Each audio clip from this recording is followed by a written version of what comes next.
Ladies and gentlemen, please welcome first to the stage a former Catalonia and FCD Anniversary Open champion from Catalonia, Carlos Arola!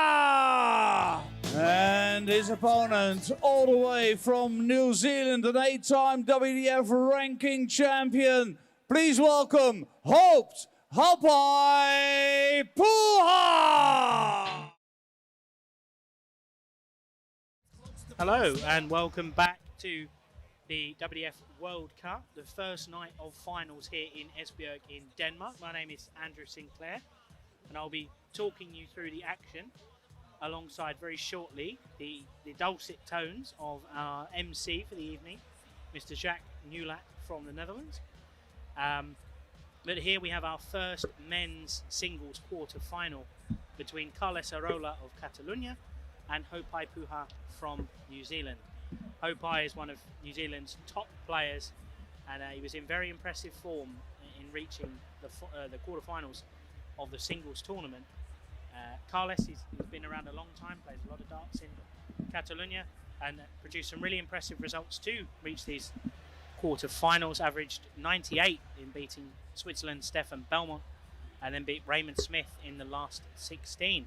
I'm now joined by Mr. Jacques Newlat. Jacques, how are you? Hello, so far so good.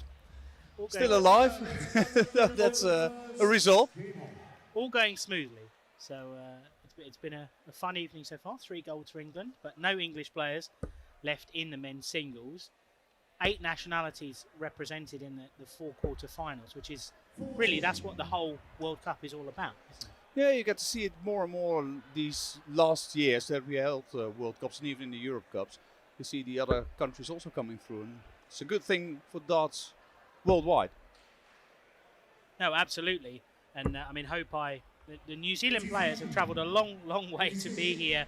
I was speaking to them the other day and they said it was, I think it was 28, 30 hours to get here. So to be close to the medal stages, I know him and Ben are playing in the men's pairs later, but to be in the medal stages, it makes all that travel worthwhile. Yeah, that's what you're here for. There's no prize money, so you're playing for the medals, you're playing for the pride of playing for your country, and that makes the atmosphere so much different to a lot of the other tournaments. Yes, I know Carlos and the whole Catalonia team are very proud to be here, although very disappointed that there's still no Catalonia flag on Twitter or Facebook. So they're disappointed that it's not there, but maybe if Carlos wins, they could start the campaign. It's here. It's Antarctic, yes, but it's not on social media yet. Hopefully, if they win, maybe there'll be a change.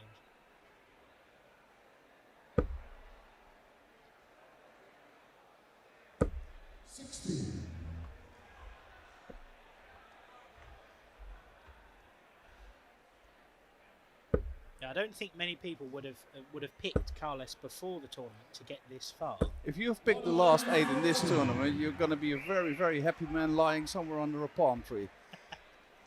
Hopefully a very wealthy man. Yes, you will be then. He's made a good start in this leg, Carlos, down to 96 after 12. See if Haupai can put any pressure on him here. Leaves himself on the big fish. Arola's first on 96. So treble 20 will leave double 18. He'll stay there. And go for double 8. Almost. It's a nice first leg for Arola, but Puha is in striking distance. See what he can do with this one. The biggest one of them all.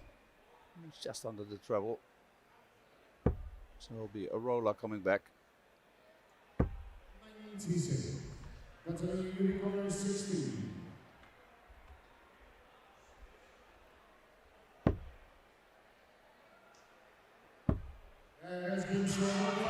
And that's it, the double 8 goes in for the 58-year-old from Calella near Barcelona.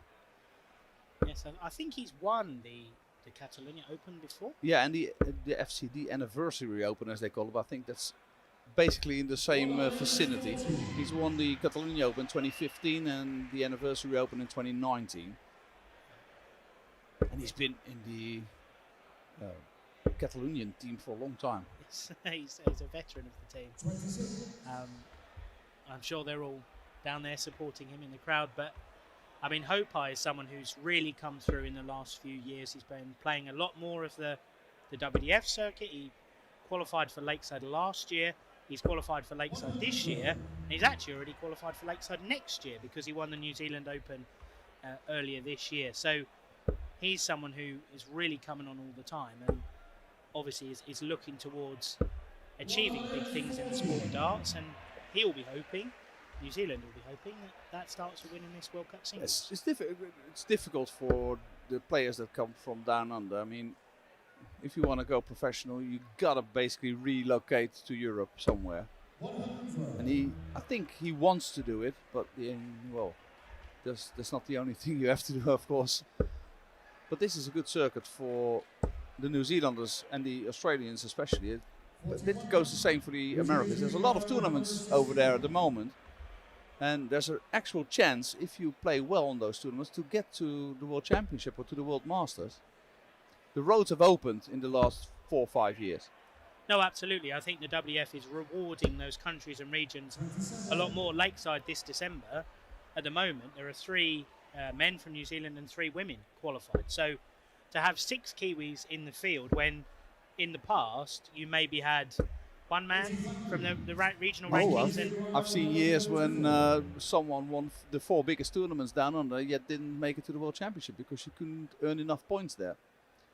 So yeah, no, I mean these guys are being rewarded and they're making the most of those opportunities. I know Haupai's still not won a game in a World Championship. He's played Ali Pali, he's played Lakeside, but you know he had some success in the World Series tournaments this year in the PDC and actually played in the World Series finals quite recently. Yeah, and it's all about experience as well. And for him, it takes a little bit longer, but I'm sure that a lot of people will have him on their list for Lakeside this year to go far.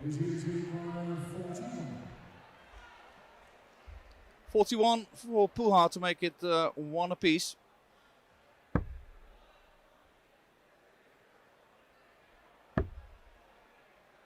He's been really good on the outer ring this week. I've seen a lot of games of him and he's always been very confident there. I think the thing that impresses me about Haupai, having spoken to him and you know interviewed him in the past, nothing seems to faze him. He's a very calm, reserved individual, and he just sort of he goes up there, plays his game. There's not a lot of emotion, which a lot of the Kiwis and the Australians they tend to let you know how they're feeling up there. Yeah, but I'm sure the emotions are there. He just keeps them inside. Yes, his pairs partner Ben Robb, who we'll see later on, is a much more emotional character on the off. Well, we'll get to the pairs later on, but that's what a great pair makes. If you have one a bit extrovert and one bit introvert, usually you get the best pairs. That's some of the best pairs ever. Bristow and Lowe. Yep. Yep. Very different people. I'm talking black and white TV now, but nevertheless.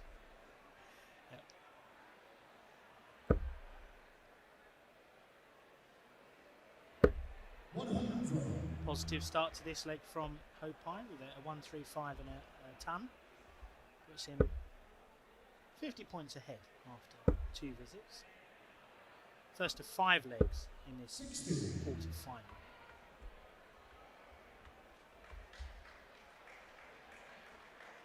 Yeah, the defending men's singles champion is out. He was from New Zealand, obviously. Darren Arawini. Yes, he wasn't at his best this week, Darren. It was a couple of scratchy performances and then he was beaten. I think it was the last 64 in the end that he went out. But, you know, he gave it his shot and it was, you know, he was happy to be here to try and defend the title, but just couldn't quite get everything to click this week. But obviously I'm sure he'll be pleased that, you know, hopefully he'll be hoping another Kiwi can continue that. He'll be in the crowd now cheering him on. There's no doubt about that. He's always easy to recognise with the big sunglasses on. It's quite the character, isn't he? I mean, we did the draw here on stage on Monday, and he was doing the draw as the defending champion. And he well, it's nothing quite like him. He's certainly a character. 1.56 for Arola. The first treble in. The second nearly missed. Or near miss, I should say. And Puha with a chance to break Arola's throw. Treble 17. Give him double 8. He went that way. Should go 15s now. Single leaves the bull. It's a single 15, so Arola will come back for 75. Probably going to go 15 first. No, treble 17. Should leave double 12. In 2. And Arola, maybe a bit fortunate, but keeps his own leg. And Puha still in the chase. He's got a nice action, Puha. It's all very deliberate. He finishes his throw very well. But Arola, it looks a bit more sloppy. Yeah. Is that the correct word? My English is not my mother language, so sometimes I may get things a little bit confused. But it's a bit more disjointed. Yeah. No, Haupai's got a very sort of traditional throw. But something he's mentioned to me in the past is that playing darts in New Zealand, most of what they do starts with a round robin. And he said the biggest adjustment coming over to the UK and Europe in the past has been that you're going on stage and you're just playing straight away. And he's used to at home, if I don't hit top gear in the group stage, it doesn't really matter because I'm probably still going to win most of those games. yeah. But then I get to the stage in the UK or whatever, and it's suddenly like, oh, okay, I'm a bit cold now because, yeah, I'm coming in a bit cold because, it's, I've got to go straight up on the stage and play, whereas I haven't really had those few games to break myself in. He'll get used to it, I'm sure. Certainly if he achieves what he wants to achieve, and pursues that, he will, for sure. And I think we're starting to see signs of that. He was impressive at the Australian Open a month or so ago, and had those good results in the World Series. Yeah, you can see now for the last few legs his scoring power is there as well. He was really good in the first World Series event, I think it was in New Zealand, where he beat Nathan Aspel, I think it was in the first round, with a ton average. I mean, with a ton average you can nearly beat everyone. Yeah. It's double 16, I think. No, double 14. He missed the big 6. Hit the 10 and hit the double 14. That's the most important thing. Yeah, got to hit the double. But still, Arola is driving the bus. Yeah, first 4 legs with throw. Catalonian opens this leg 5 with a steady tongue. Am I right in thinking, Jack, you probably know this better than me, if he wins, will that be Catalonia's first medal at a World Cup? I will check for you straight away. Because I do have a list somewhere with all the medals ever, so I'll check that for you. Yes, I can't imagine if he's not, they've won many. I think I would have remembered, to be honest, but if I say something that isn't true, no, it will be the first. It's desperately trying to remember your introductions from the opening ceremony. So do I. It seems so long ago. This is the first 180 of the match, and it goes to Catalonia. It's a very strong start to this leg from Arola. Yeah, New Zealand, they have a few medals on their tally. Yep. Already picked up 2 in this World Cup. Yep. In the pairs competitions, and yeah, we haven't counted them, to be honest. You first have to get the medal before you get it on your tally. That's how we do it. But they've got 4 goals so far. Another big visit from Arola there, down to 81 after 9. Can Puha put any pressure on? He won't be on a finish, but 2 trebles here would narrow the distance a little bit if Arola's not able to take this out. He should take the smart approach here, Arola. Not too much problems, but he gets the treble 19, so that leaves double 12, and he's hit that one before. Step to the side. Oh, just inside. Puha's a little bit back. Yes. But again, a big visit here suddenly makes that 12 a little bit more pressurised. He needs 2 trebles to put some pressure on, and he doesn't get them. So it looks like this one is going Catalonia's way. He's got 6 darts from here, at least, Mr. Arola.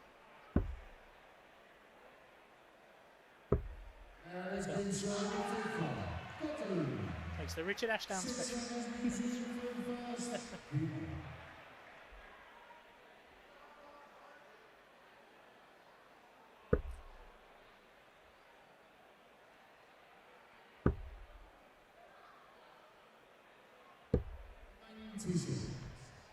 What will be interesting to see is because Carles has reached the quarterfinals here, that gives a fair few points to Catalonia. And their best finish in a World Cup overall is 25th. So I'm not sure how far it's going to get them up the list, but I'm pretty sure that's going to be close to that 25th spot. Yeah, I think their men's team progressed in the team event as well, so that will obviously have helped. Yep. And one of their other players, Raul Invernon, yep. He got to the last 32, I want to say. I remember when I was posting the update on the WDF channels that there was no Catalonia flag and it was a problem for 2 people. So, yeah, Puha started the stronger in this leg, which is kind of following the pattern of the match so far, is that the man on throw has held his own throw without too much resistance. Well, that leads, if it continues, to a 4-all, and then we're going to go bull up to see who starts the last one. A pretty important bull up that will be. Yes, of course, because the format here at the World Cup is slightly different to what people would normally do. We use the random button on Dart Connect to decide who goes first, and then, as Jack said, when it gets to 4-all, you bull up for that deciding leg, whereas traditionally you bull up at the start, and whoever wins that would have the throw in the last leg. Well, traditionally you would take a ball out of a bag. That's really traditional. Huh? Again, there's a lot of room between the two in this leg. Arola not hitting on all cylinders, firing on all cylinders in this one. No. And not able to put any pressure on this 87 for Haupai. So Puha, treble 17s to leave double 18. I'm pretty sure he's going to go 18s here. Yep. And he leaves his favourite double, which is double 16. Good thinking by the Kiwi.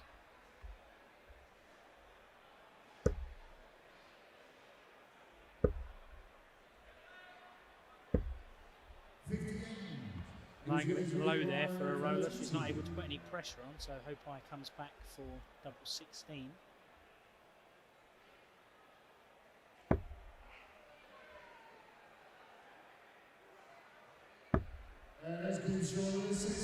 Pins it second time round. 17 dart leg makes us 3-all. I think this might be our first game of the evening that's going all of the way. I'm your lucky charm. See? That's how it works.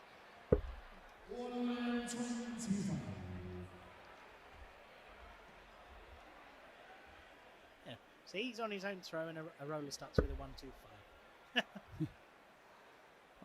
I've got a feeling that Puha might want to stick with him this time.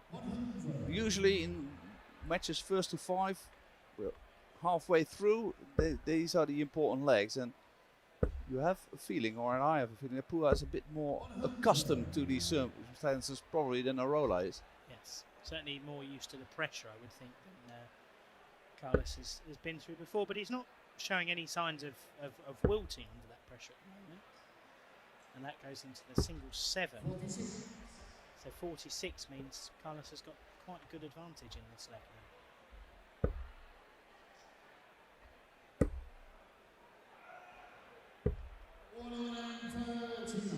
Where his darts lie so flat in the board, it makes it a lot easier to kind of stack the treble.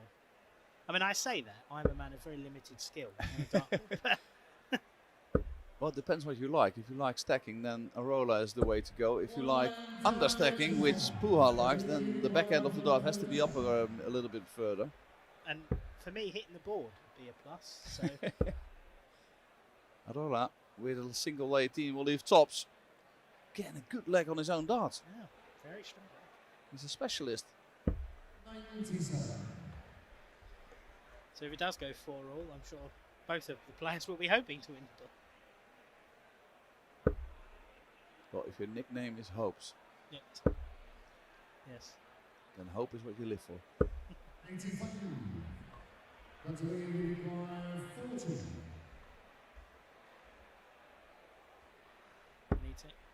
he pins Tom's first start, 13 dart leg.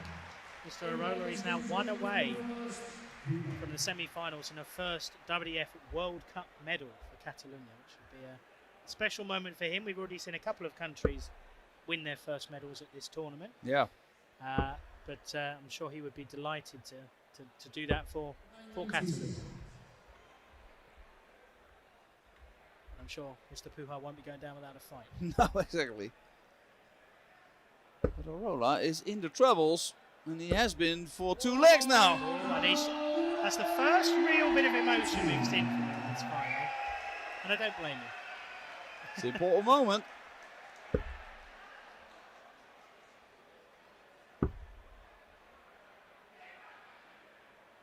And Puha can't answer. Arola has got control of the leg. And he capitalised. Did a little search on Arola what he's done this year, but to be quite honest, he hasn't done much this year in ranking events. Only the Catalonia Open, where he reached the last 16, got beaten by Dutchman Patrick Maat. Well, it's never a shame to lose to a Dutchman, I always say.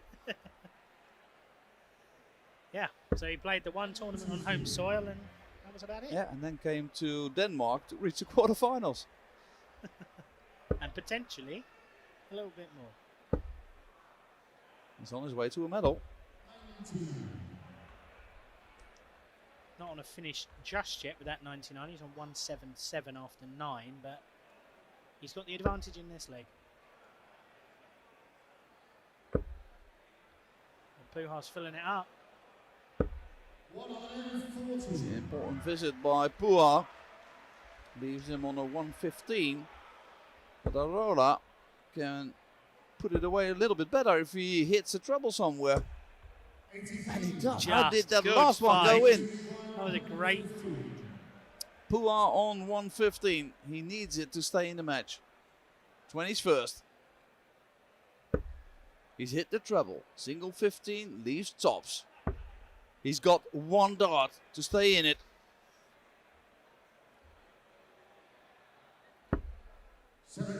Just the wrong side of the wire, so Arola 92 for the match and for a bit of World Cup history. Is he going 25s or is he going treble 20? He's going 25s, but he's missed it. 77 left. He needs a treble now. Treble 19, we'll even double 10. He's got it. 1 dart for the match. 72. How costly could that prove to be? Haupai steps up. 3 darts at tops to level the scores. He's trying to keep the arm loose. There must be some tension on it. Inside goes for the 10s. Inside again. Chasing around the board now. That's way inside. That is the pressure.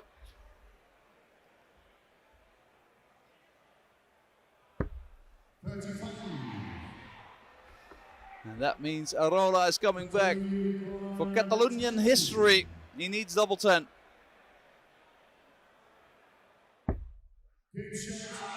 What a moment. What a moment for Catalonia as Carlos Arola pins double 10 for a 16 dart leg to beat Haupai Puha of New Zealand 5-3. I thank Jacques for joining me for that game. But what a moment that is for Carlos Arola. Pointing to his fans in the crowd, pointing to the Catalonia team. He's won their first ever medal at a WDF World Cup. He surprised a lot of people by getting to this quarter-final, but he's going to surprise a lot more now because he'll be coming back tomorrow to play in the semi-finals. Very impressive performance in that game from Arola. Just shy of an 89 average for the Catalonian. Tomorrow, he will be playing the winner of our next semi-final, which is between the Dutchman Berry van Peer and the American Bruce Robbins. We'll be back very shortly for that second quarter final. But